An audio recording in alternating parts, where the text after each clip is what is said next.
Hello,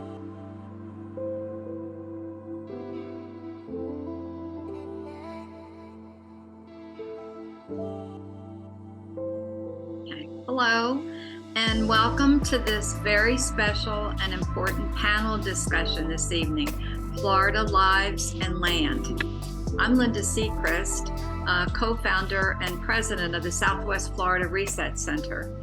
I presently live in Bonita Springs, the land of the first indigenous peoples we know of as the Calusa, who suffered genocide at the hands of the Spanish explorers. Today, the Seminole and Miccosukee Indians steward the Tree Islands, land and waters of the Everglades, which is their homeland as well as the burial land of their ancestors. We will hear more about that as we go along and about the local tribes today in this conversation. I'd like to take a moment to tell you about the Southwest Florida Reset Center, our host tonight. Many of you may not know that the Southwest Florida Reset Center is a 501c3 nonprofit in Fort Myers, dedicated to finding workable solutions to our environmental issues, particularly those that address climate change, sea level rise, and clean water. We understand that a deep connection with nature and embracing of indigenous wisdom will help us navigate this endeavor in partnership with communities and networks throughout the state of Florida. For this reason, we have partnered with the UU Service Committee, the UU Justice Florida, and Love the Everglades movement to carry this solidarity and reconciliation work forward. We, as a nonprofit organization, are located on the 12.5-acre campus of the Unitarian Universalist Congregation of Fort Myers, and are also resource sharing partners with the Collaboratory in Fort Myers. Before any more words or introductions are spoken, Samuel Tommie of the Seminole tribe, an artist, videographer, and environmental activist, will open this session for us. If you will, close your eyes and meditate with prayer. V'jakir tzotskaya ambitsor tse lampke pohetsek lampke pomaliek spomoate now pomaliek v'jakir lapken look puncher holik na kintia na omeolitia lampken chirole and chinatiwantian chirole yolitia shunabis yatias woman community wanti I pomingek potok shat pomokshalek wanti shonaliek oshalaja omietskalas mutialepian now is pomohonskiolitia moaya idiotom and now I trombian so chiming shanam to omayoli to me to mon wanti I pomingit the moyan Munahachi las Fjakiom Mitsochaya Muna Himia Chihalipia to Mustapeke Olaratia Mun Wantiwaya Odalila Mun Halipia to Mushnavish Mado. Our Holy Spirit, our Holy Father, our great grandfather, Spirit of all, we thank you for all your presence. We thank you for all your strength. We thank you for your presence in our environments and in our communities and in everything that we do. And everything that surrounds us, we appreciate your presence. We appreciate your presence as we breathe in and out. And we appreciate your time that you work with us and that you bless us with. We are here we come together and we are asking for your guidance, and we come here and acknowledging that you're all very merciful with us, and that there's so much that we need to give back to you, and that we are in so much need of your strength and your power and then your giveness and forgiveness. And this is where we are today. We come together with our open hearts and our spirit, our Father. We come together and in your presence and in your hand. Thank you very much for hearing our prayers, and thank you for gathering us. And we will most certainly need all your strength in the future and the things we have to face that is ahead of us. Thank you for your blessings, and thank you for being with each one of us, and thank you for being within our world and in our universe that we're a part of.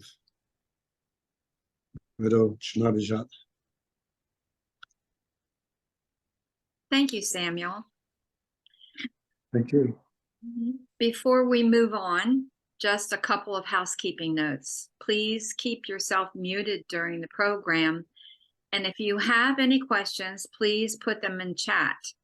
And our speakers will try to answer all the questions within our allotted time, either during the discussion or in Q&A at the end. Our program tonight is a panel discussion guided by Jan Boer. Jan, do you want to raise your hand so they know who you are? There you go. Of the Unitarian Universalist Justice Florida, our partner in our Good Neighbor Project, which we will tell you about more later. We hope that you have all read the impressive biographies of our three speakers. Popeye, Secretary of the Miccosukee Tribe of Indians, Samuel Tommie, who you've just met, and Robert Rosa, Florida representative of the United Confederation of Taino people and member of the Central Florida Division of the American Indian Movement. So we have all the speakers up on screen. And yes, and so now I'm going to turn it over to Jan Boer. Well, thank you. So to everybody here, if you attended our Being a Good Neighbor program with Miccosukee Tribe of Indians member Houston Cypress, welcome. Welcome back to us. If you bring with you the learning, some of you that you maybe have as part of your life's journey through the UU Green Sanctuary program or the UU Ministry for Earth, welcome. If you're here because you've heard of Indigenous justice issues being addressed in the news and you would like to learn more, welcome. You are in the right place. And no matter what path you followed to arrive here today, welcome. You're in the right place. So as you listen to our speakers today, if you hear something mentioned that speaks strongly to you, please take a moment to make a brief, very simple comment in the chat that is just of the form. It just gives your name and says, I am interested in, and just very briefly, whatever it was that you heard that you're interested in, because this will be a way for us to begin to understand how we may be able to strengthen our relationships, to begin to share opportunities, to learn from each other, and to support justice for Earth and for the peoples of the Earth, especially here in Florida. So I'd like to move on to our speakers because I want you to have the most opportunity to hear from them. Don't forget to put your questions in the chat as well, and we'll have facilitated discussion afterward. So I'd like to begin with Popeye. You know, we have people on the call from varied backgrounds. So I'm wondering if you can help us understand what you and other members of tribes in Florida hold as priority issues that could be supported by people on the call, either acting as individuals or maybe acting in coalition. Great, thank you. Shanabasha, everybody, for giving us this opportunity. Chintamo, I hope you're all doing well. So when it comes to tribes, I think generally we can all agree that sovereignty is the top priority. Everything falls under that. We just want to make sure we don't lose any more of that ability to self-govern to determine the fate of our people, as it should be for every citizen of every nation. So along those lines, I know some of the priorities that we have focused on in Miccosukee would be water quality. That's always been a big issue for us. There's a saying, water is life, which is fundamentally true, whether you're looking at it on a cultural level, spiritual level, scientific level. Life begins in water. So we want to make sure that we take care of the water quality because we rely on that for everything. Along those lines, we also deal with invasive species, flora and fauna. They come in, displace the native species, and then it disrupts the ecosystem. In some ways, it's a reflection of kind of what has happened to us as Indigenous people as well. That goes also into another large issue that tribes would like others to kind of acknowledge or focus on would be history, actual history. I know that for myself, I went to school in Connecticut for 7 years when I was a kid. And looking back, I felt like I got American mythology and not so much American history. And Native history is American history since we have been here before the foundation of this country. So for us, it's important for everybody to acknowledge the actual facts so we can all move forward together on the same page. So those are some general large issues that we tend to prioritize within our community. Thank you for that. So when you speak of sovereignty, and then you speak of the environmental issues, do you see those two things as related? Oh, they're fundamentally intertwined. You can't have sovereignty without water, land, and food. So there's just no getting around it. And I'm wondering if you can comment on the phrase that's being used so much about resilience to climate change and how you view resilience from a tribal perspective. Well, for us, resilience is just our fundamental nature. We just look back to our history and realize our people have always been fighting. We don't give up. And this is another fight that, yeah, you can take 5 minutes to despair. Everybody has to acknowledge it. But then you get up and move on together. For us, it's always prioritizing as well our community. So that way we realize we're not in this alone. We're in this together. So I think it's great that we're able to connect with other folks such as you guys to realize, again, we're all in this together. We don't have to do this alone. And that's what makes us resilient. We're not in this alone. We're part of a larger fabric. So I hope that answers. Yes, it does. And to that aspect of the larger fabric, we're really looking to find ways to bring people together to support the Indigenous issues. And any thoughts that you have about things that have been unifying in the past, or about ways that people may be asked to engage in ways that that are supportive? Well, I'm trying to think because it ebbs and flows as far as how much the outside community is willing to work with tribal communities, goes with the times. Generally, when the outside communities actually acknowledge the initiatives and priorities of tribes, we have more success all around, and we're always in it for the right reasons. I know in the past, the Miccosukee tribe has, had some legal battles with Big Sugar in general. That was a priority for us to fight for the water quality. I'm trying to think as far as outreach. I know at least on a Native level, when you look at Native history, you can look back to the civil rights era and groups like AIM, and the success that they achieved was only because of the acknowledgement of the larger public. You had the takeover of BIA for a week by AIM, and that ended with Richard Nixon hearing them out, because of the public awareness. So that has been there in the past in Native history. As far as Miccosukee, I know we have had advocates in the past when we were trying to get acknowledgement as a government.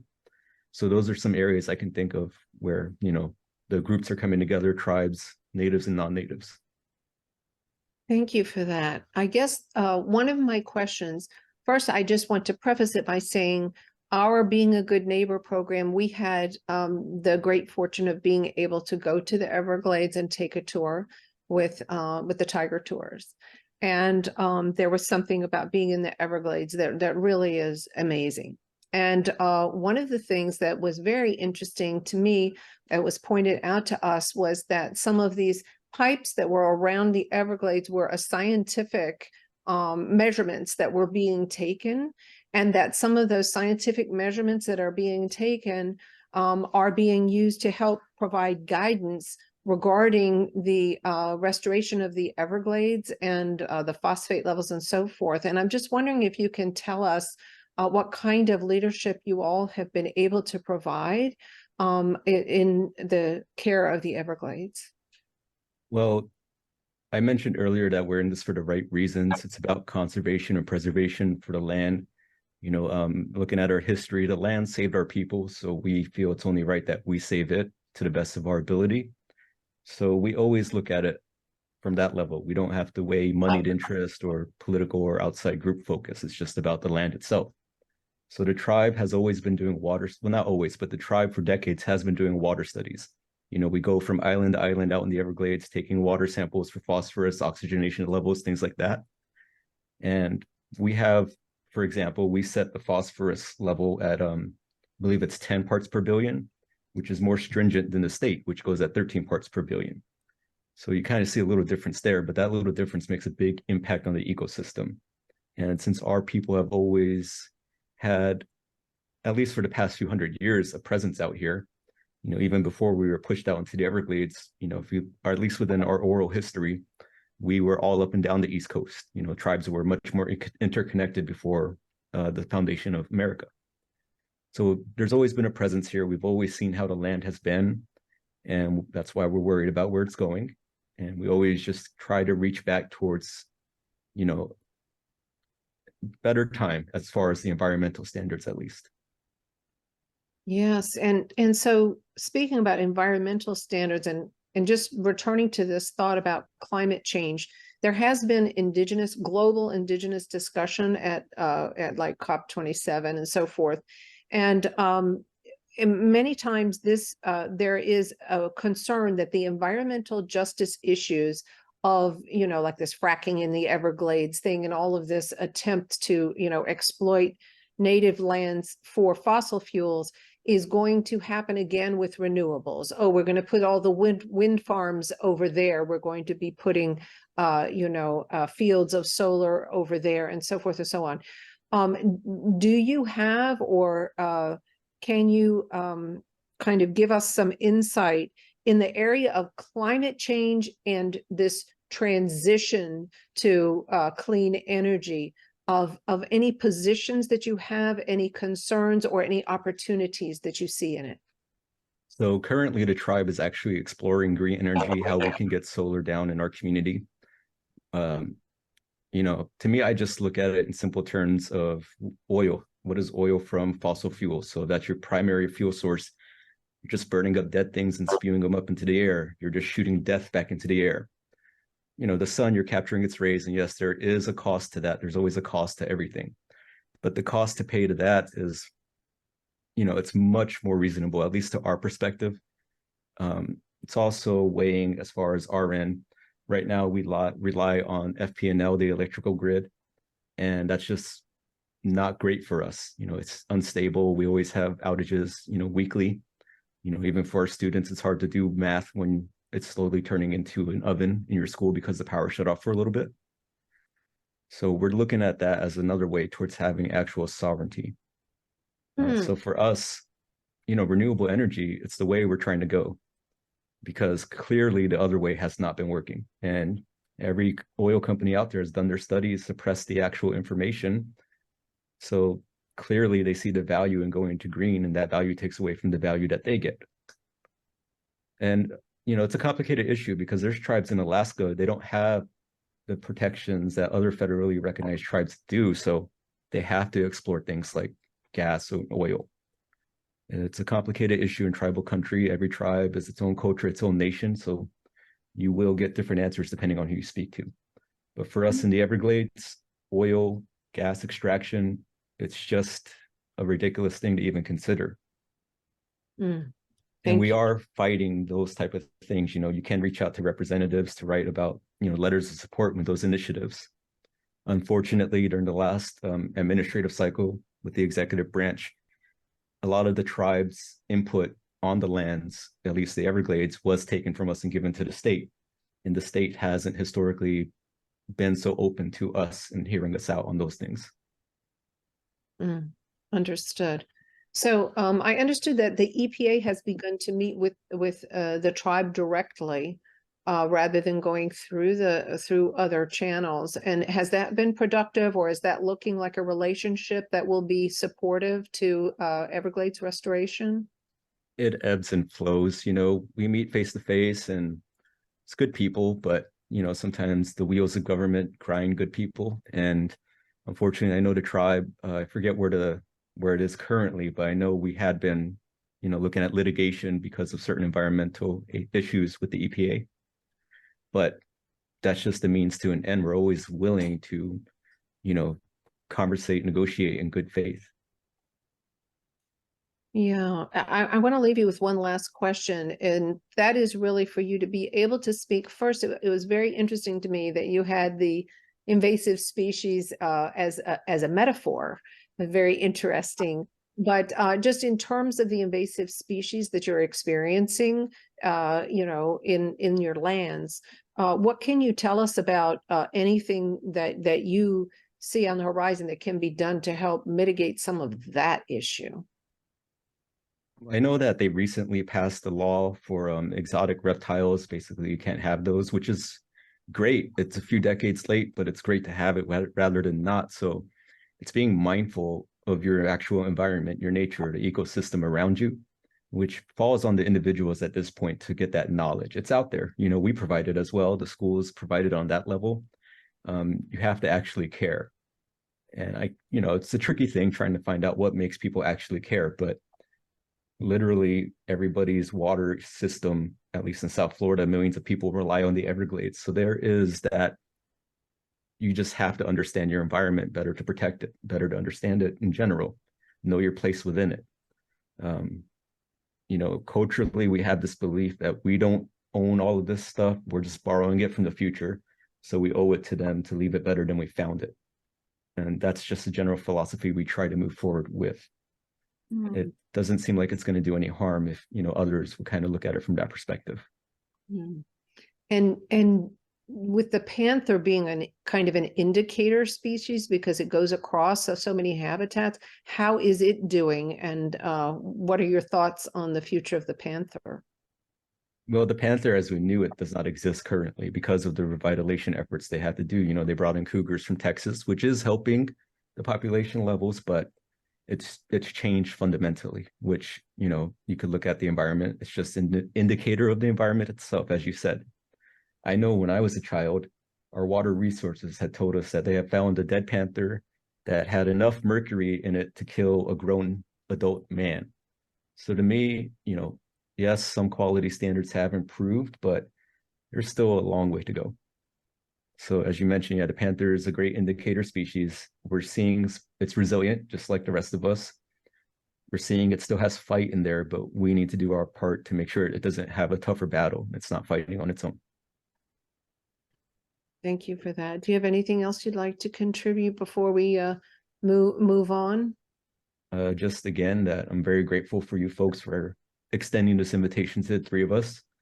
I am going to change my background in a little bit to kind of show what people can do if they would like to help out with some of the initiatives we're doing. So other than that, please keep Miccosukee on your mind. We are putting more efforts to get our information and share our knowledge. Miccosukee Day in Miami-Dade is the first time this is happening. That's going to be October 9th rather than Columbus Day. So for us, that shows that they're willing to acknowledge actual history instead of American mythology. So just keep an eye out for those things and any other tribal initiatives that you guys may see out there. It's very important to us. And the last thing, go check out Killers of the Flower Moon. It's coming out later this month. Shanabashat, thank you guys. Thank you so much. I'm going to move to talk to Robert for a bit. So, Robert, you've engaged in public struggles for land in Florida, and you've unified people. You've gotten them together to work to preserve your heritage, to protect sacred burial grounds. And I'm just wondering if you can share the values, the underlying principles that are unifying people around your work and that are making your work so effective, even against those developers, which is really tough. Excuse me. Yeah, our fundamental principles of AIM are spirituality, sobriety, support, and sovereignty.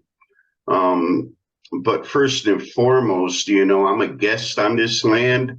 My people did visit this land as well as, Miccosukee and Seminole coming to the Caribbean. There were trade routes throughout, South America, South America, Central America, and all the way up, I've heard tales of the Miccosukee and Seminole going all the way to New York.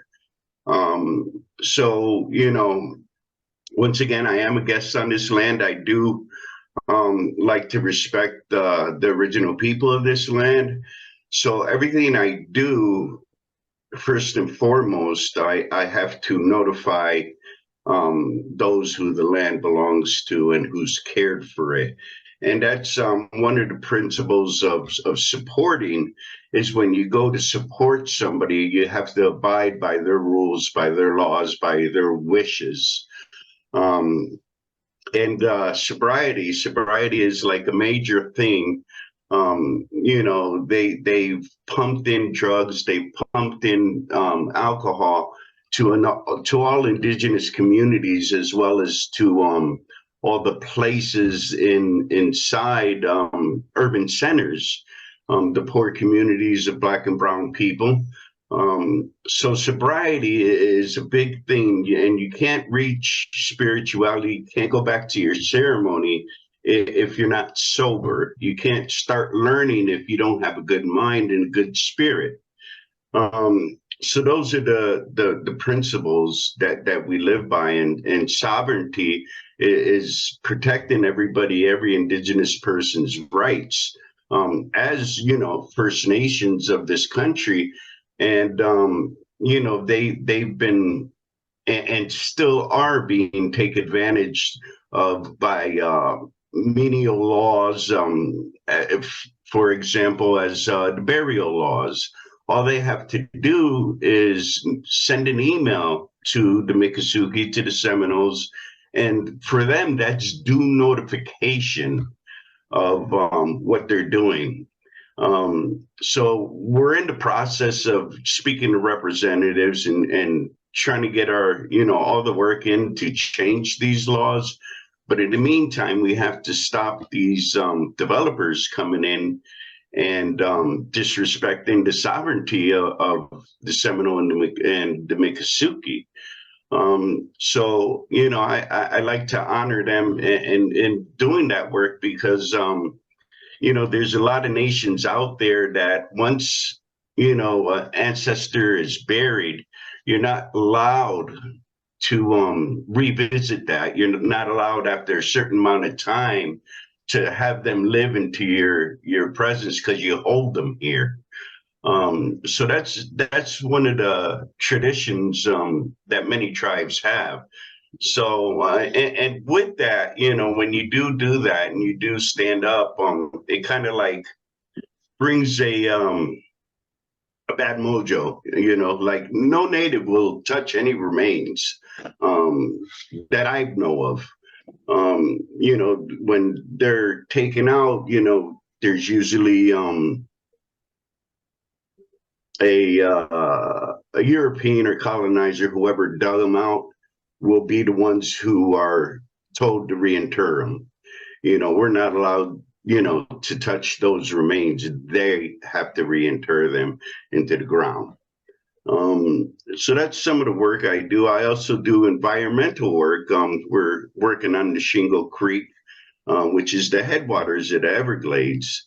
They want to do a big complex there, condos, housing, all this stuff, and put a little tiny preserve there. And all that is actually the headwaters of the Everglades. So it goes into each big lake, and it's going to slowly filter down to the Everglades and further poison it. So, that's some of the work that I find most important. I do like to, lend my support, as I did with the radioactive waves. I went out to support Garrett Stewart, and and Betty Osceola on the prayer walks. And it's not it's all of us, everybody in the group that could come. We all intend to go, and we have a bunch of allies, and that is what is important in having as well is allies for many nations. Thank you for that. I have a question because it's such a wonderful perspective that you have, that you as an Indigenous person yourself are coming to help another tribe, and that you have tremendous respect. We are people who are outside of the culture altogether.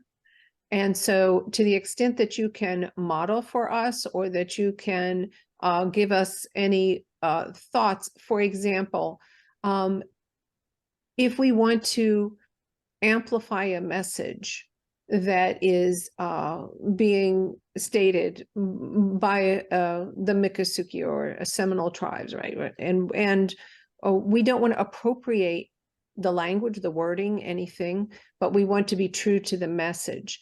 And we want to be able to coordinate that with people. I mean, how do you work on those kinds of things so that there's no speaking for someone, but there is speaking through our own voices in support of others? Can you help us with that?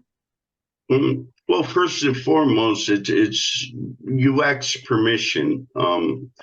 Like, say Popeye says something to me, and I would have to, ask permission. Well, how could I relay this for you?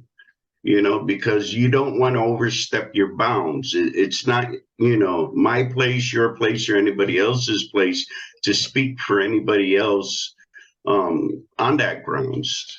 And I feel it's very important to have permission. You don't need to state, that I have given permission by, because then you're just making yourself elevating over their wishes. And you don't want to elevate yourself, because this is a unified effort. So, you would just nicely say what you've been allowed to say, and say it in the way they wish for you to say it. All right. Thank you for that. And so how many, what area do you work all over the country? Do you work in this region? No, I actually work, we work all over the country. We've been up to Minnesota on line 3, went to 2 camps out there. One was held by Gina Peltier, and then the other one was held by Tanya.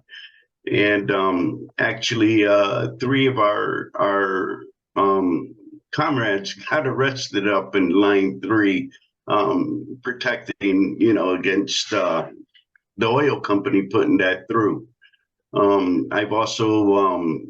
We've also been out to Texas to help one Mancias when they were trying to dig up, their ancestors out there.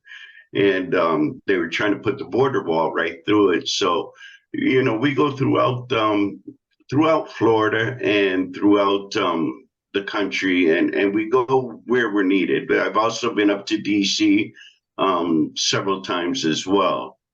And like I said, it's about support. You support all your relations, and this is a fight not just for Indigenous people, but for all people, because Nito Kokahu, which is, like he says, water is life.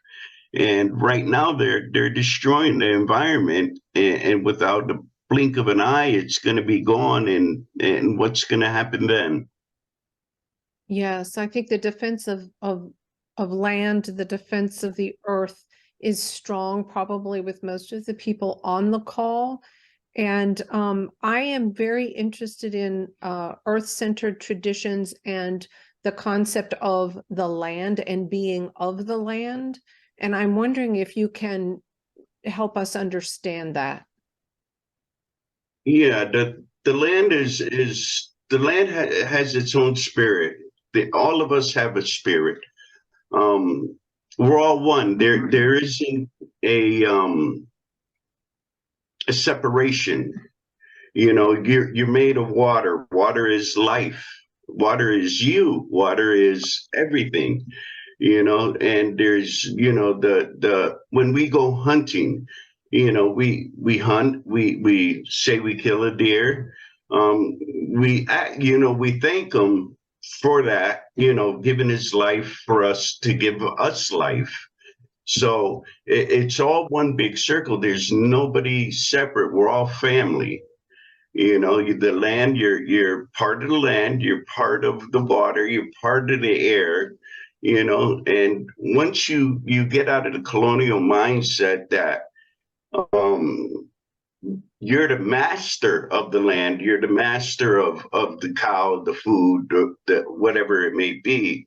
Once you get out of that colonial mindset, then you know that this has life. This plant has life. You know, you're not going to take it for granted. You're going to, you know, you're going to prune the tree, take what you need, but leave it with life. So then that way you could go back.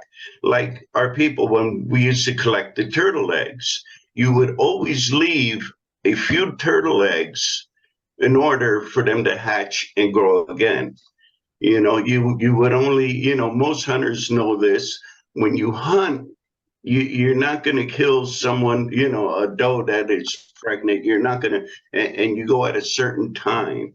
Also with fish, you know, you do the same thing. It's called, you know, preserving for the future.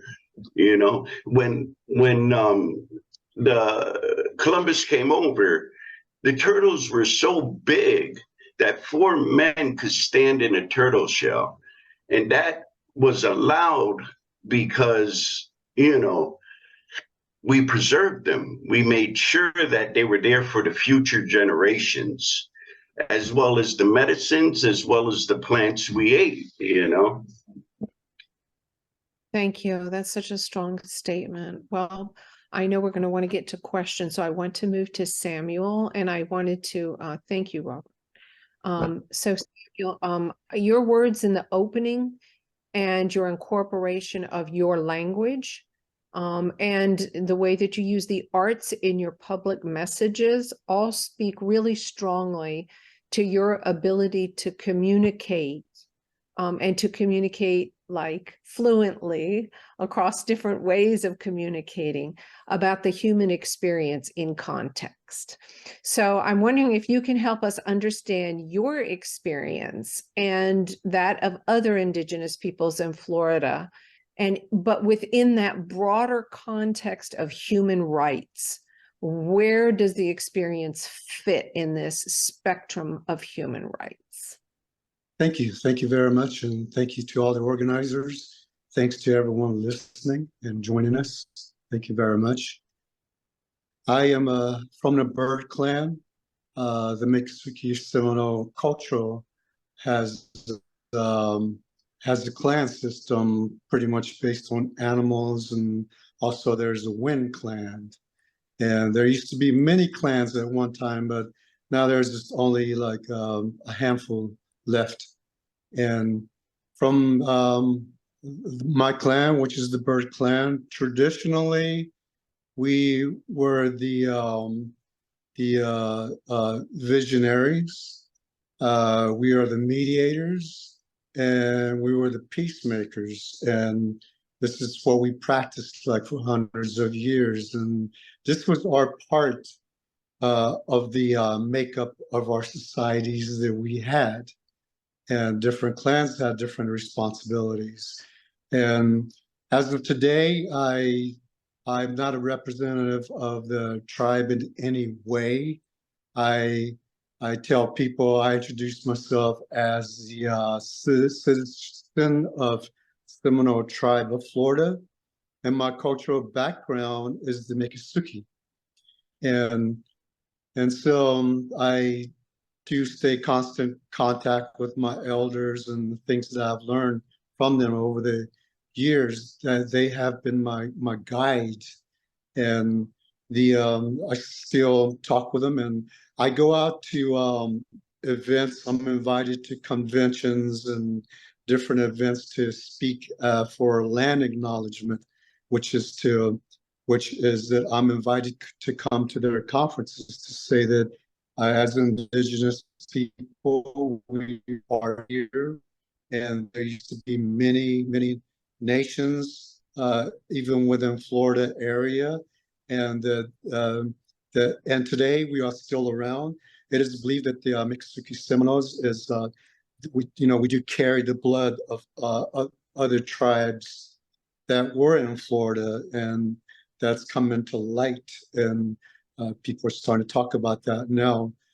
So it is always an honor to speak in front of people or speak with people, groups, and that the elders in my tribe are aware that I do go out and share our hope and share some things that we see. And so this is my way of keeping our traditions alive, but it's also to connect and to promote harmony as we try to move along. So I do try to keep it within my traditional cultures, and there are many things that are happening today, and the history goes back hundreds of years. The way of life that the Europeans brought over 500 years ago was that they brought a way of life that was based on the power of money, and their leadership, what they call leadership, was that it's kind of based on like someone being a king or a family or a person having a very powerful control. And so that's the mindset that was brought over to this country.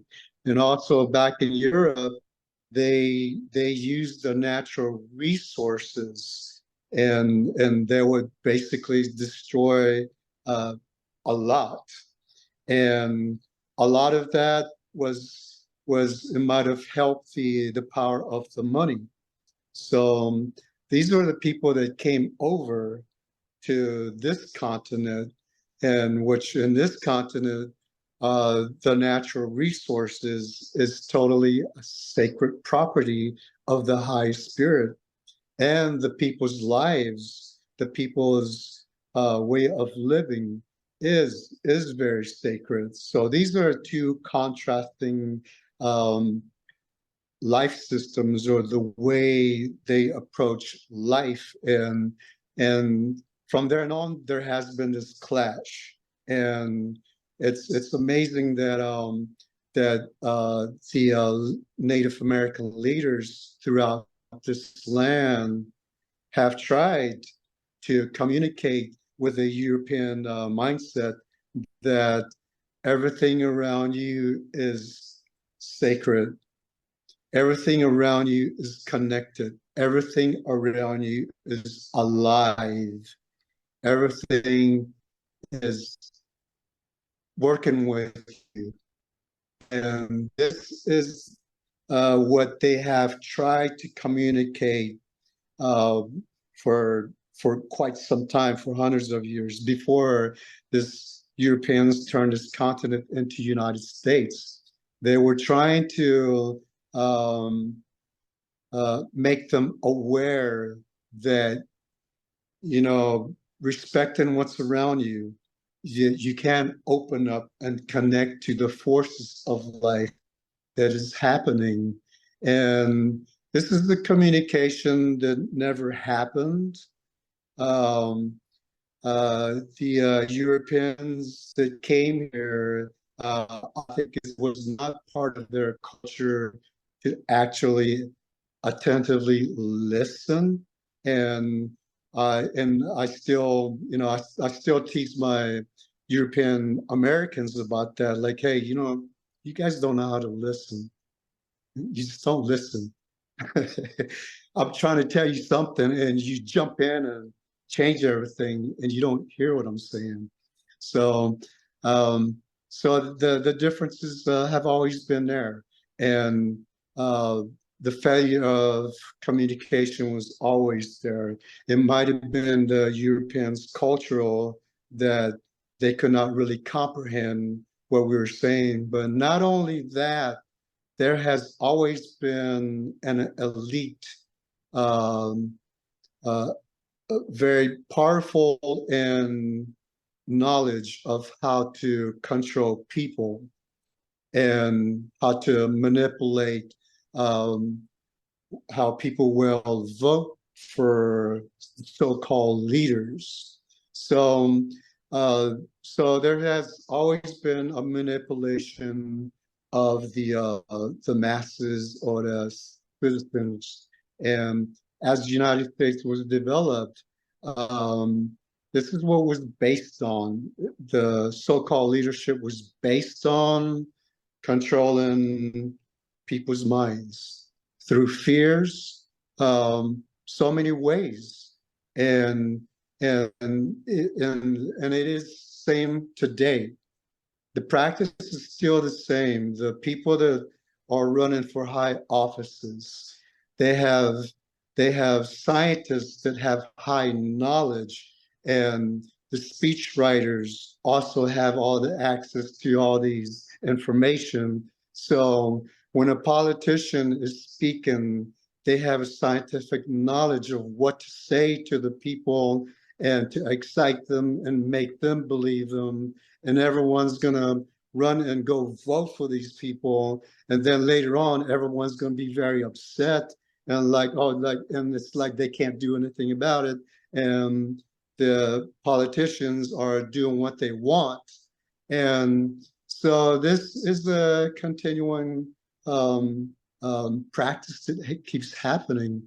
And so we today we have to teach people to slow down and hear themselves, hear their own unique mind.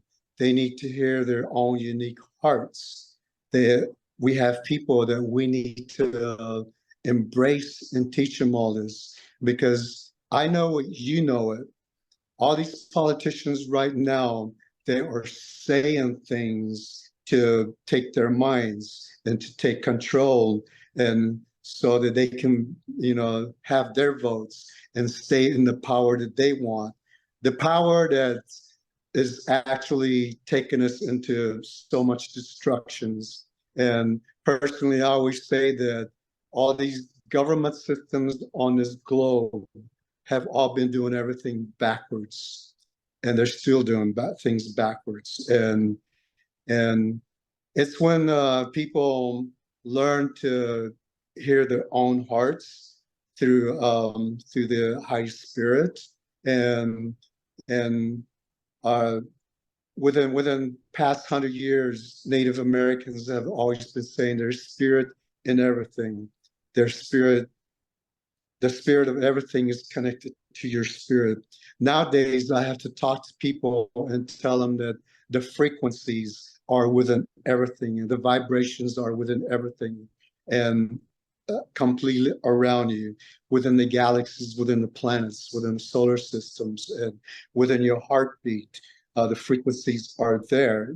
Something is happening right now, and and that is a true divine civilization.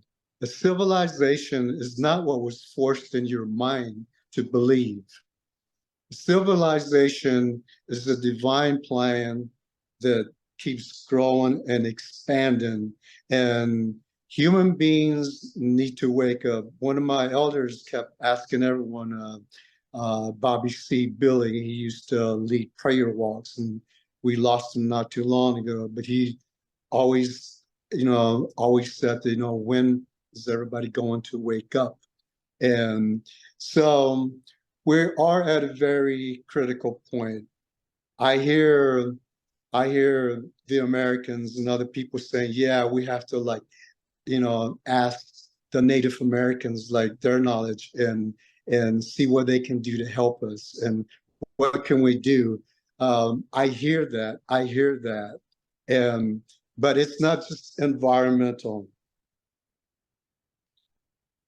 We're gonna have to have change for the environmental to survive.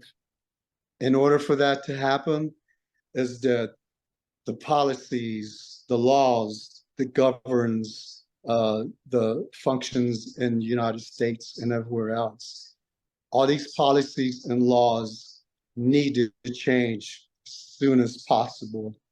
And the people that call themselves leaderships, we need real leaderships in the high offices. And this is what we need for serious change. And everyone is right. Yes, we have ran out of time. We have run out of time. There's no time to sing and dance. There's no time to pretend. There's no time to say, yeah, we all need to work together. And there's no time for that anymore.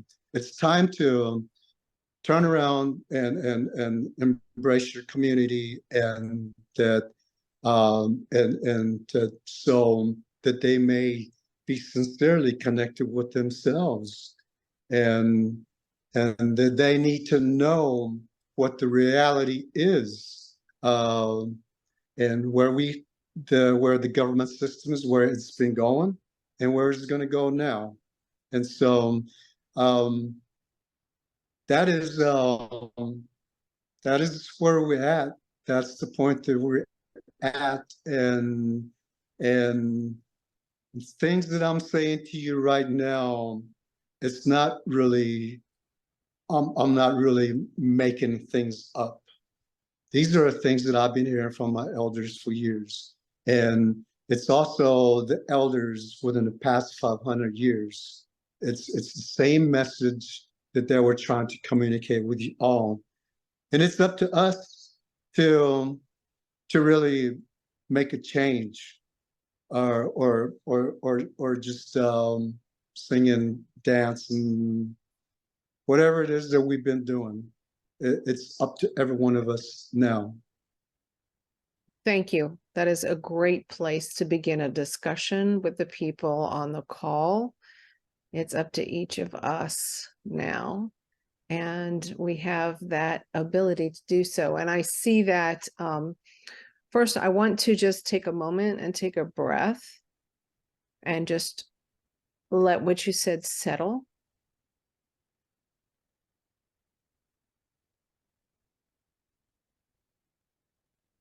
And one of the strongest things that I am hearing from you is we cannot ignore the cultural differences that are here. We must honor them and we must learn.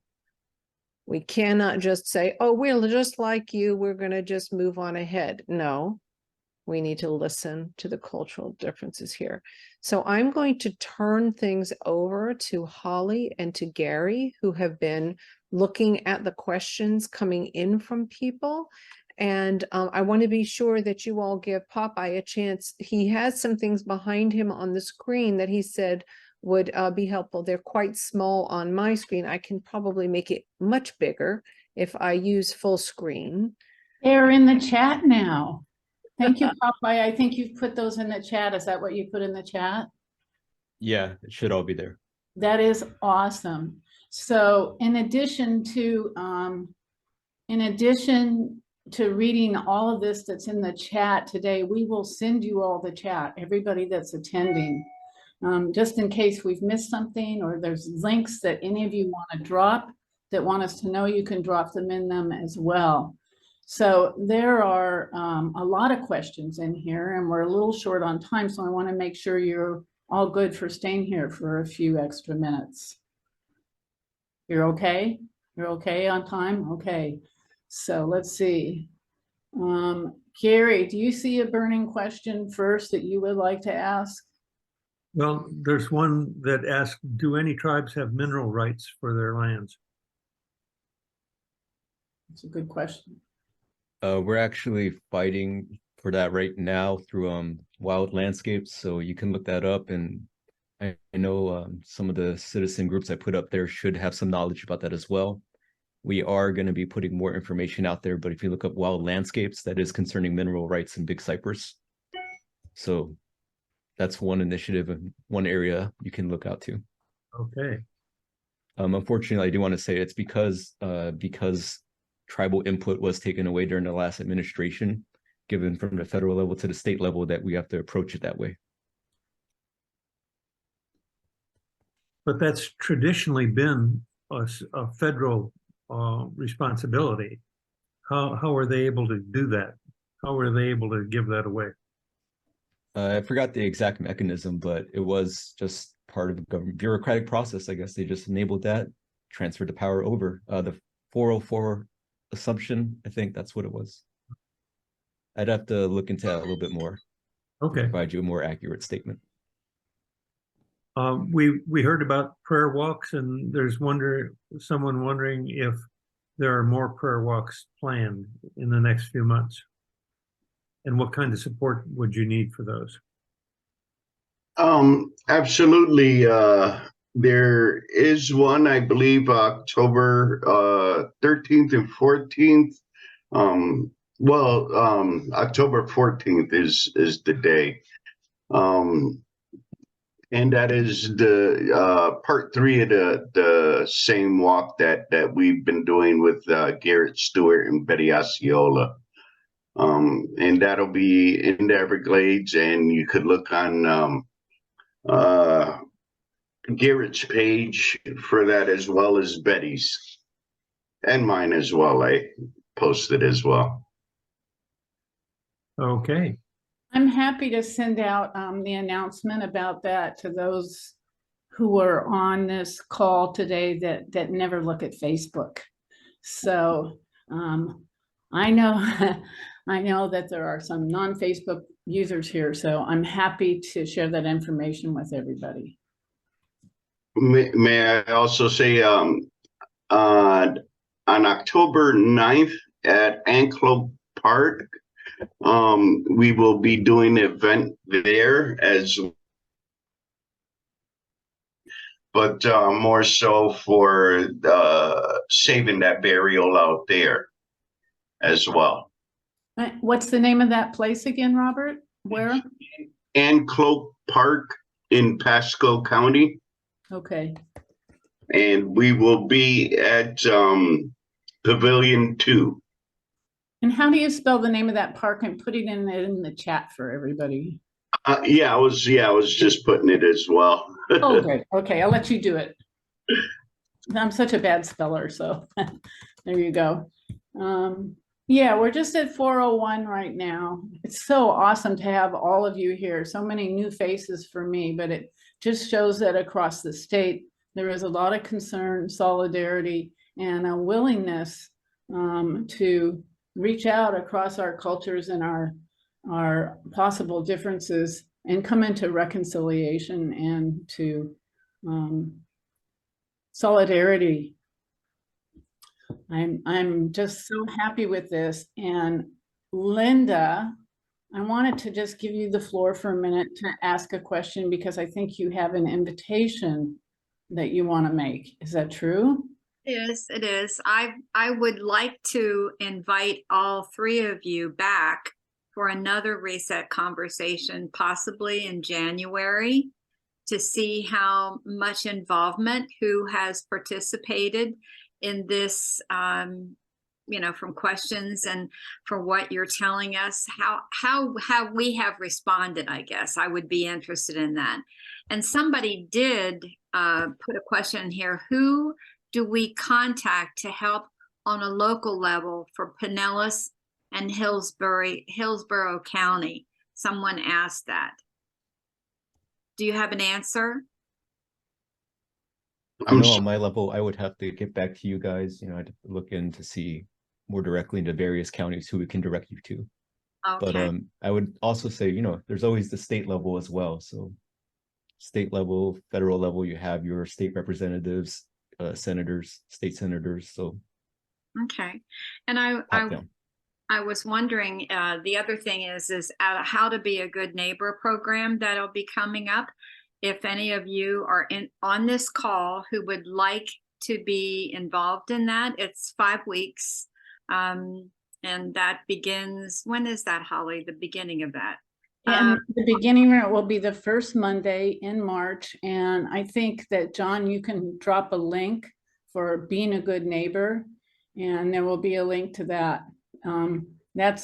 We're really looking forward to that. It will be facilitated mostly by Houston Cypress and a few of us, and you're all invited to participate.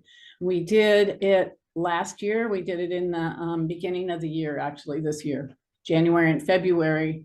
We did 5 sessions, and we really talked a lot about what is settler colonialism and the indigenous history of the United States. But now it's time for us to move forward and to get more real and get more connected and more active. So we're hoping that this program will be a really great next step for a lot of people in Florida.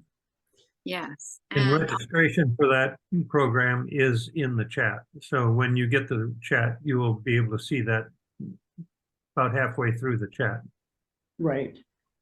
And then just to let you know that our next reset conversation is back by demand. Josephine, I have a hard time with her name, creating a personal climate action. That's from the Crew Project.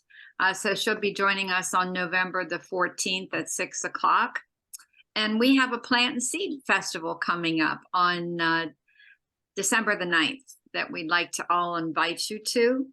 And so I think that's kind of also just to say that all of our recordings and all of our reset conversations are done for free.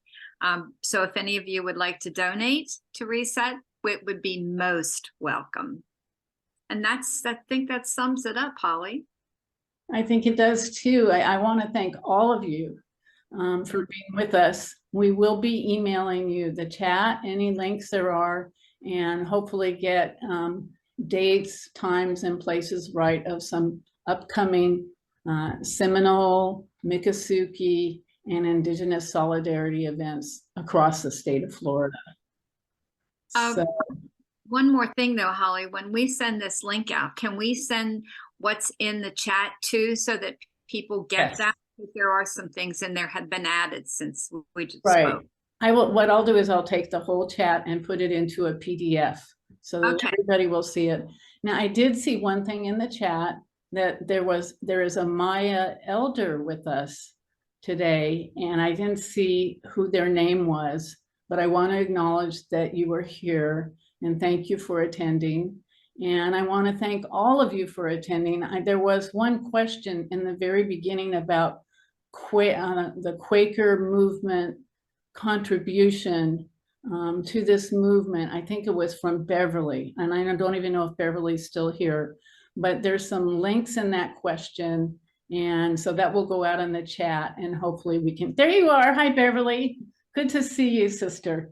So there's Beverly. I don't know if you see her waving somewhere in the middle of our screen, but yeah, was there anything you want to say before we say goodbye? Just when you get the links, please feel free to look at them and email me, because there's a lot of Quaker action around how to be good accomplices with our Indigenous neighbors. I love that word, accomplice. That's awesome. Holly, I believe that Cindy Karp may be the person who is hosting the Maya Elder in her car there. Is that correct? Not sure. Okay, all right. I would just like to thank the Maya Elder for corn. Thank you guys for getting that all figured out. Very good. I would like to thank them for corn too. That is really awesome.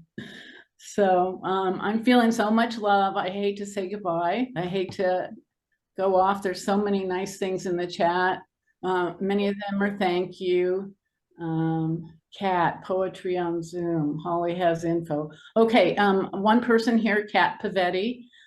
She leads an ongoing poetry group, and if anybody's interested in that, you can contact me through Southwest Florida Reset Center. but she works with Indigenous poets, and especially addressing transgender, LGBTQA, and BIPOC community poets. So it's quite a wonderful poetry group. So I'm giving her a plug too. And then I think we better say goodbye. I think we ought to allow everybody to unmute and say hi to each other as we are getting ready to leave. It's wonderful to see all of you here and hope to see you in the coming months. Awesome. Good idea. Thank you. Thank you. Thank you. Blessings. Thank you. Bye, everyone. Hello. Bye-bye. Thank you all you. so much. Yeah. Thank Appreciate you. it. Thank you, everyone. Blaze Corporate. Robert and Samuel.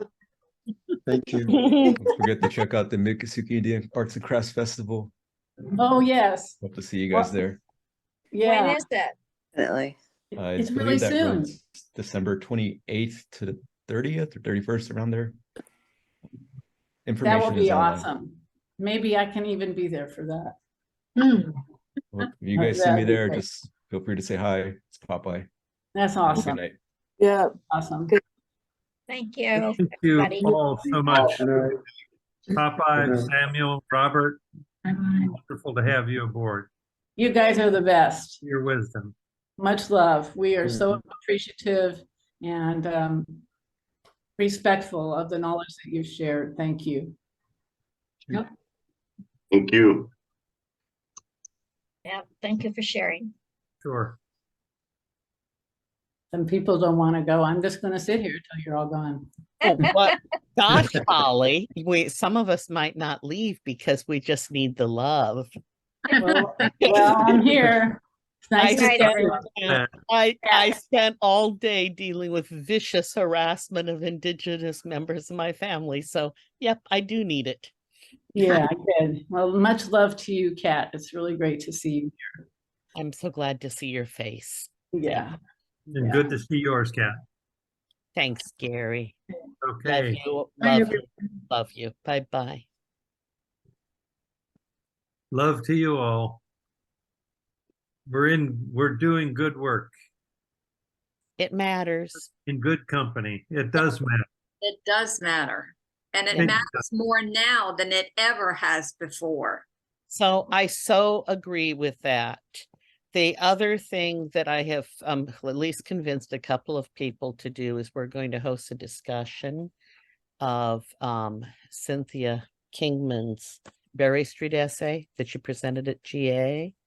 My Little Pony was right about the impact of fascism and why we're all in it together. Because I think that most of us don't understand how that is happening and how intentional it is. Thanks. So when Kat's referring to GA, she's talking about Oh, I'm sorry. General Assembly of the Unitarian Universalists. There were a lot of UU activists on this call, but there are many people that had no idea even what Unitarian Universalism is. So Right. I just thought there were only a few of you left. Oh, I'm wrong. there are only a few of us There are a left. lot of you left. But just in case, Yeah. I'm really glad Samuel and Robert and Jan, you're still here. I'm glad you are. I just love every word you said. I'm going to go lie down and just try to take it in after this call, really take it in. And I intended a little thing with a woman named Starhawk, who's an old friend of mine and very much of an activist and an author, the other night. And the subject matter was, I think it was the permaculture of building movements, how to build movements and sustainability, to keep them sustained. And one of the things that she said that I thought was so important was how much we need to have face-to-face and physical connections and doing actions and getting outside, that we can't just do activism from our computers on Zoom. And so I just want to encourage everybody, even if, I know some of you like Kat, it's harder for you to get out because you're immunocompromised, but to even get outside and connect with the bird that's in the tree outside the front of your house. You the know, more you know get that I out. do that. You know, they come to me. Of course they do. Yeah, I wanted to and say to also, yeah. Samuel, I wanted to say to Samuel and Robert, and certainly to Popeye if he were still here, that one of the things that just it comes so clear to me is that Western civilization is built so much on the concept of othering, because you have to separate yourself from others in order to make your way in this kind of culture, where it seems indigenous wisdom brings us into relationship in which that is not allowed to happen. And I don't know if I'm idealizing that concept or not, but that's how it appears to me, that when you have brothers and sisters that are other than your own species, you know, that's inclusion. That's not othering. Very good. Yes, thank you, Gary. Yeah, thank you Also very wanted much. to, yeah, Robert, I did just want to say from my Caribbean soul, thank you for being here too. I'm this enormous hybrid. Mhm. And I don't know, my heart is hurting so much lately. But I am so glad that you are here. And that I could say be a case and have two people know what I was talking about. You don't know how important that is when it never happens. Thank you. Thank you, thank you. Yeah, it's not easy doing what we do. You know, not even for Samuel, who's an artist. You know, there's Uh-huh. it draws a lot from us, and I think, you know, I find my peace in ceremony. So, you know, I try to go to ceremony and do ceremonies as often to reconnect me, because you get drained out there, you know. That's right. Yes. There's Yes. so much, you know, work out there. And, you know, just because my boots are on the ground and somebody else, you know, their boots may look different, but their boots are still on the ground. You know, you have your artists, you know, the ones who carry it in music, the ones who carry it in pictures. And, you know, it's one big family. There's nobody more important than the other, you know, because if we don't have the artists, if we don't have the lobbyists, if we don't have, you know, the singers, the dancers, you won't reach as many people. And when you're out there, boots on the ground in front of police and everything, you kind of lose your voice sometimes, and you need them singers, you need them people to lead you in prayer, you need them artists who you know, you can look at that banner that you're carrying that the artist did, and then remember, you know, they put their blood, sweat, and tears in it, you know, and you got to honor them, and you don't want to lose that banner to the ground and do something, you know, that's going to cause that cop to come tear it up on you, you know. So, or not even just police officers, but, you know, nowadays we just had Jacob Johns, who was shot in New Mexico by a MAGA individual. So, you know, it's so much out there that's going on, that, you know, we got to remember these songs, these artists, and everything that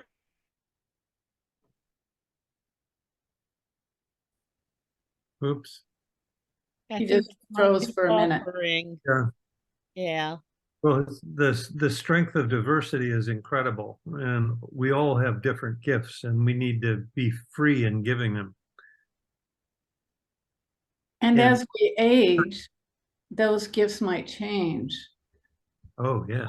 For example, Robert was just talking about being the boots on the ground and facing lines of police. And I did that for many decades. But Mhm. now that I've entered my 70s, I'm learning to be an auntie and a grandmother and what that means. And that's something a little bit different. And so I feel like I'm in a transition in that, and that we all need to be really open to what is really mine to say now, what is really mine to do now, and what is really mine not to say now. And that's a big one for me, who's a big talker. I'm learning how to listen and be still more. And I think that's important for our movement too. Well, I think it's important for a movement too, Holly. And I also think the talking is profoundly important. And then also finding a way to be heard. And yes, and I agree about artists. And I mean, Chris, I don't know, how do people live without art, without painting, without weaving, without poetry, without music? That seems like being disconnected from your spirit, from, that actual world, from the reality of the soul. Do you all know Jude Jordan's poem, The Bombing of Baghdad? Sounds familiar. Yeah, well, we might have read it in poetry group. So Maybe yeah. send it to us, Kat. But it's all of you. If y'all give me your emails, I will. I'll send it to Holly and she can send it out to us. Yeah, but there's I one of the lines in it is about how these people who are bombing Baghdad are they are not human. They have lost humanity. Right? June Jordan's Jamaican, and Panamanian, kind of like my mother, yeah,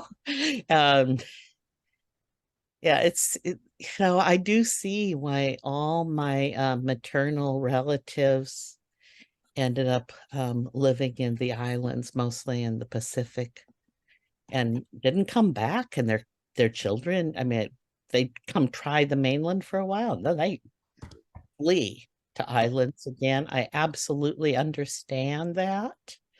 I thought I was going to be going back and forth to Guanaja. Do you all know where Guanaja is? Robert might. Yeah, it's a fairly of the Bay Islands of Honduras. It's relatively remote, and a lot of my acquired family live there, and they have endured so much.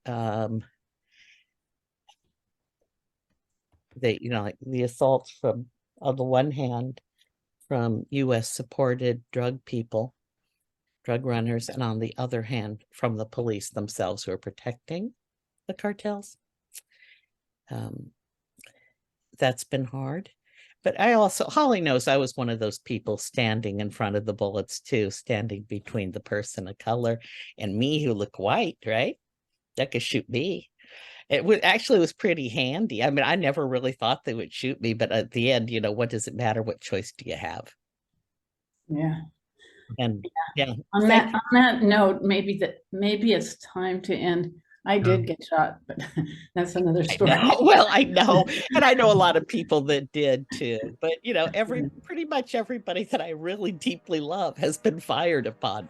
So, okay, thank you all so much. I am so grateful. I cannot tell you how much. Robert. Thank mahalo. You, Linda, Robin, Liz, Reverend D. Bud. Holly, you're on mute. I was just saying that Jan is a fabulous moderator, and thank you. She is wonderful. Really good. And Samuel, your presence, and Robert, just really appreciated. Bud, did you have anything you wanted to say? You've hung on here for a long time. You're on mute if you do. Maybe not. Really, I'm just pushed to silence.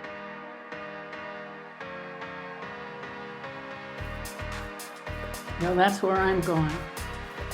Yes. Into the silence now. So thank you all very much again. And we will see you on the road. Yes. On the red road.